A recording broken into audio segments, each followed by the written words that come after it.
dipersembahkan oleh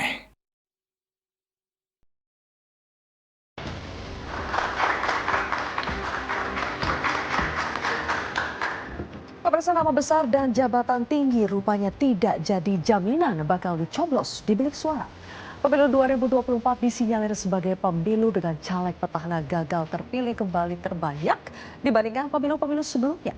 Banyak faktor yang membuat caleg petahana gagal kembali ke Senayan meski sudah merawat konstituennya selama 5 tahun terakhir. Diduga faktor terbesar adalah masifnya politik uang di pemilu 2024. Masyarakat kian pragmatis menerima uang dari siapa saja dan memberikan suara mereka kepada yang paling tebal amplopnya. Jangan heran kalau pemilu 2024 disebut pemilu paling brutal. Bagaimana cerita para caleg petahana menghadapi kerasnya pemilu 2024? Bagaimana mengakhiri kebrutalan politik uang di pemilu Indonesia? Inilah kontroversi selengkapnya. Mereka yang gagal kembali. Bersama saya, Zilvia Iskandar.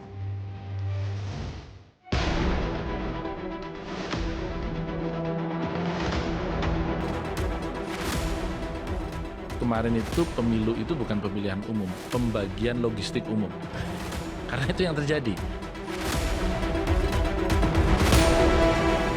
Untuk DPR RI ya, untuk DPR RI itu saya sudah cek secara kasar, kurang lebih minimal 15 miliar baru jadi. Caleg hanya sekedar mengandalkan pokbarel, dana aspirasi, dana konstituen, tetapi tidak melakukan tembakan terakhir. Itu berat juga buat caleg petahana untuk mempertahankan kursinya.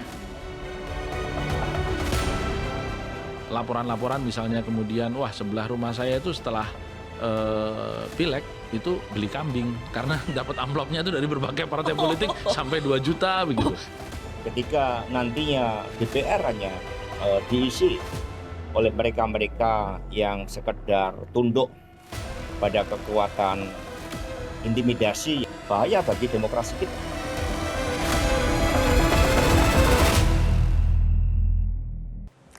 Dan pemirsa, untuk membahasnya sudah hadir 5 orang narasumber di studio Metro TV. Di sebelah kanan saya sudah ada Ketua DPP PKB sekaligus caleg petahana DPR RI Dapil Jawa Tengah 4, Lulu Nur Hamidah. Kita berikan tepuk tangan untuk Mbak Lulu. Kemudian di sebelah Mbak Lulu ada Direktur Eksekutif Parameter Politik Indonesia, Mas Adi Praitno. Malam semuanya.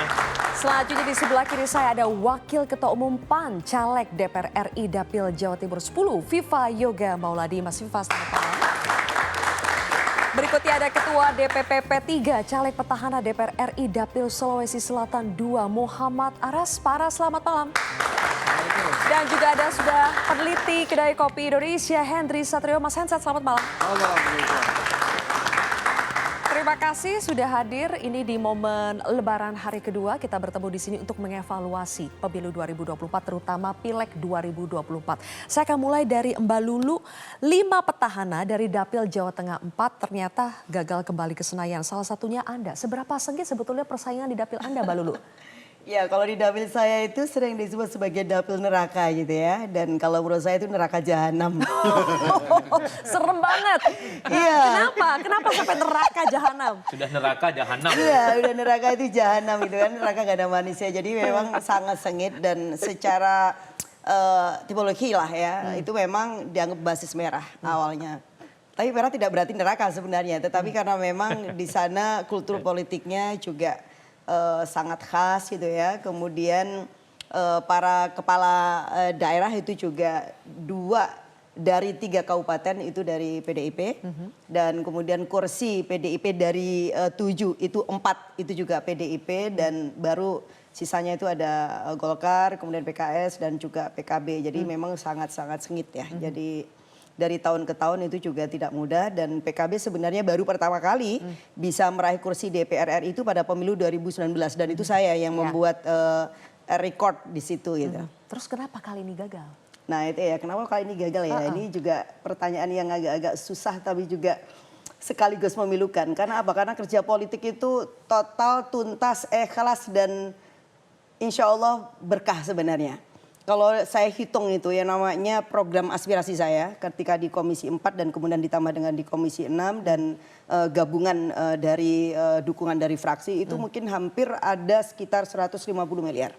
150 miliar? miliar? Hampir 150 miliar selama menjelang 4 tahun ya, belum 5 tahun ya, 4 tahun ya. Itu Jadi- dibagi-bagikan semua konstituen? Oh iya dong, kan itu Oke. berupa, ada yang berupa sudah barang, ada yang sudah berupa alat macam-macam, jadi tergantung mitra kita. Oke. Kalau di Komisi 4 itu ya mulai benih, kemudian mesin pertanian, sampai kemudian ada terakhir itu bantuan pupuk dan lain-lain. Dan tapi kalau itu misalkan dikonversi dengan anggaran itu memang senilai itu. Tapi ada juga yang anggaran dan itu juga langsung diterima oleh kelompok. Misalnya Oke. ya itu bantuan untuk kelompok tani yang itu memang berupa Itu anggaran dari macam-macam dana ya. aspirasi?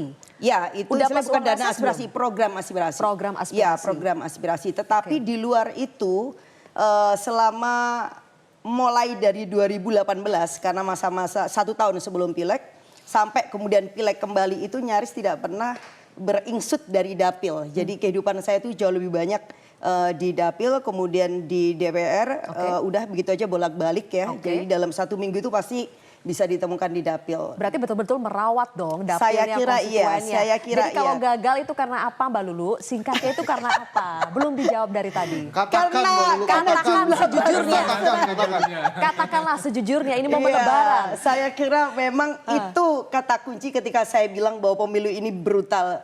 Itulah yang kita alami. Politik uang? Yes. Oke. Yes, sangat Ada apa masif. dengan politik uang? Hah? Anda kalah amplop dibandingkan yang lain?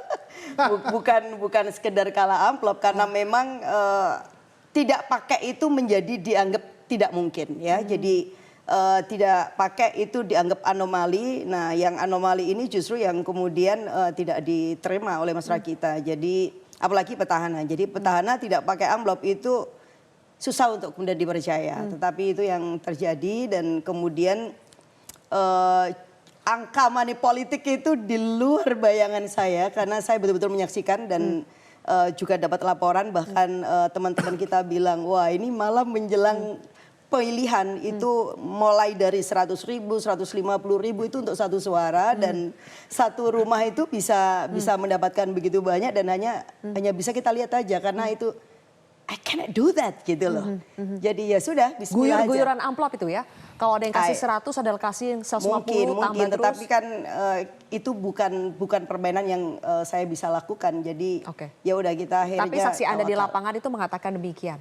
Bukan hanya saksi di lapangan, bahkan yang menerima itu orang-orang kita, kemudian relawan kita.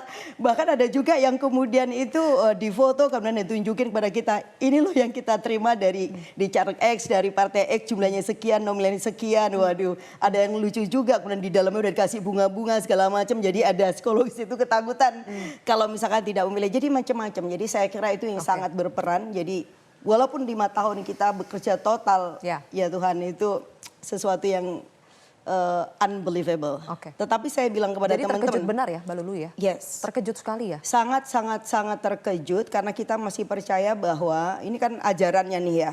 Kalau kita mau merawat dapil dengan benar gitu ya, kemudian kedekatan dan bonding kita dengan konstituen itu juga terjaga, maka itu sebenarnya udah lebih dari 50%. Di mana kemudian kepercayaan itu bisa kita dapatkan dan kita ingin mencoba mempraktekkan politik baik sebenarnya. Ternyata belum siap masyarakat kita. Oke, ternyata dijawab nanti Mbak Lulu. Saya pindah dulu ke Mas Viva yang mungkin mengalami hal yang sama, pengalaman pahit. Apakah dapilnya neraka jahanam juga Mas Viva?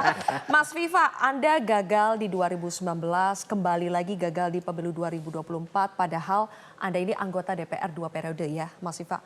Ya. Ada apa? Jadi saya terangkan secara sosiologis, perilaku pemilih itu ada 3 kategori, Silvia.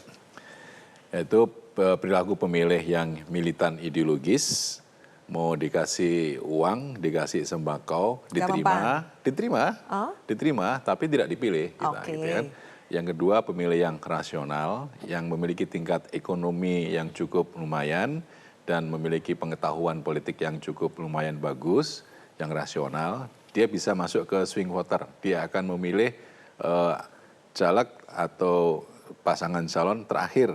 Siapa nanti kira-kira yang dapat menyalurkan aspirasi politik saya. Yang ketiga itu pemilih transaksional. Yang semakin mendekati hari H, semakin tebal lapisannya. Gitu. Jadi itu adalah satu kolam dengan 3 perilaku. Memang tidak seluruhnya bisa dibeli, tidak seluruhnya. Tetapi untuk yang perilaku pemilih yang transaksional itu semakin tebal menjelang hari H. Itu yang pertama. Jadi pemilih Anda banyak kan yang mana? Ya dalam satu kolam itu semuanya ada. Dalam satu kolam itu ada semuanya gitu. Nah, yang kedua itu adalah peran dari kepala daerah.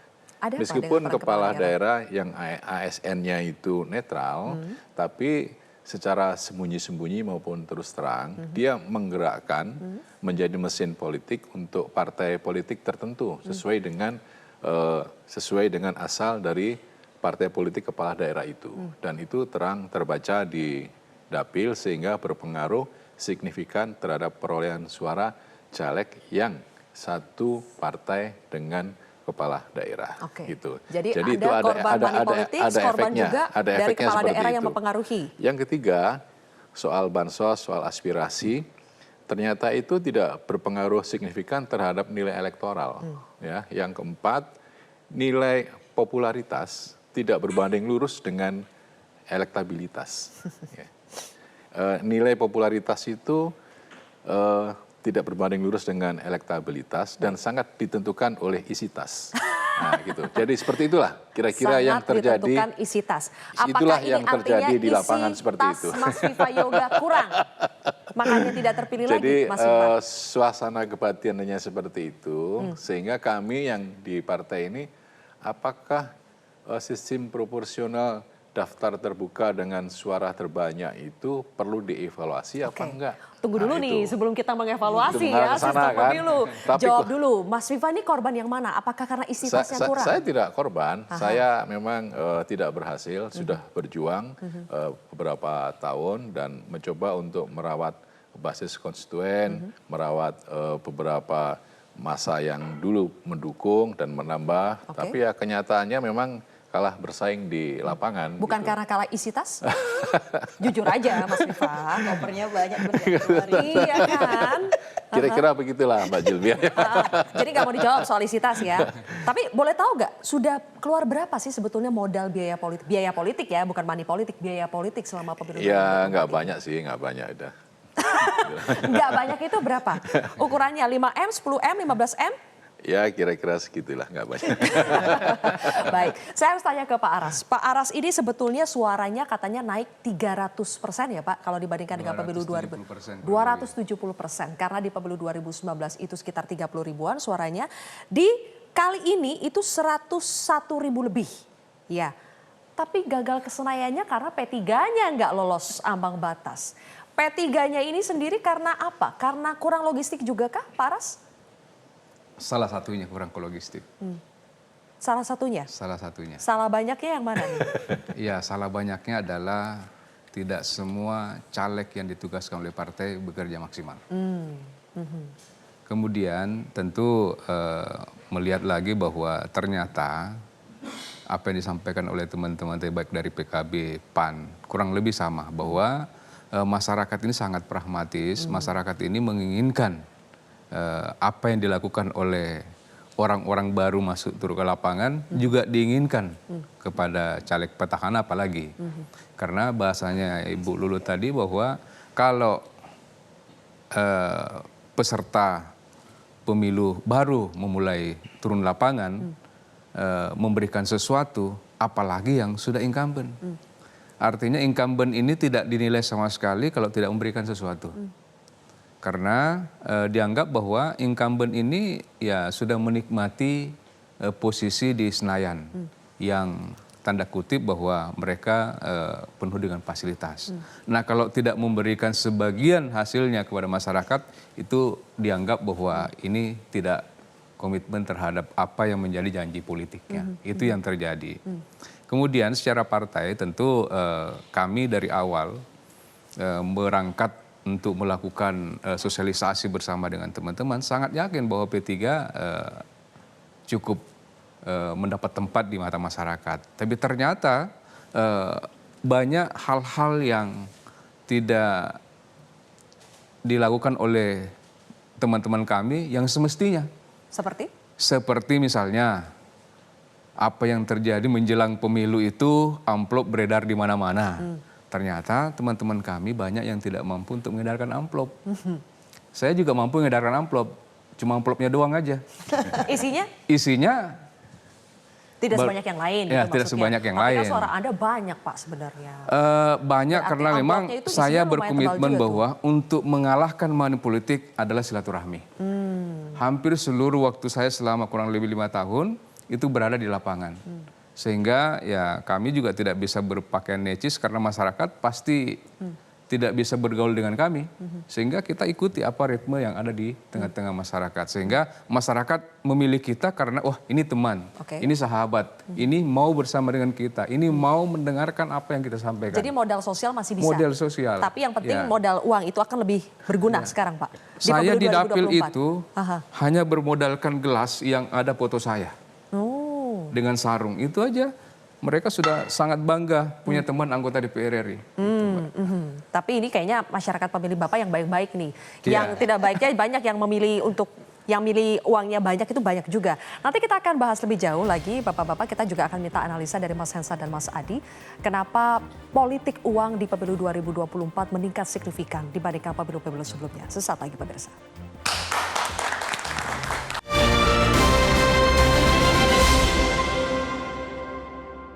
Dipersembahkan oleh Jelajahi cara baru mendapatkan informasi. Download Metro TV Extend sekarang.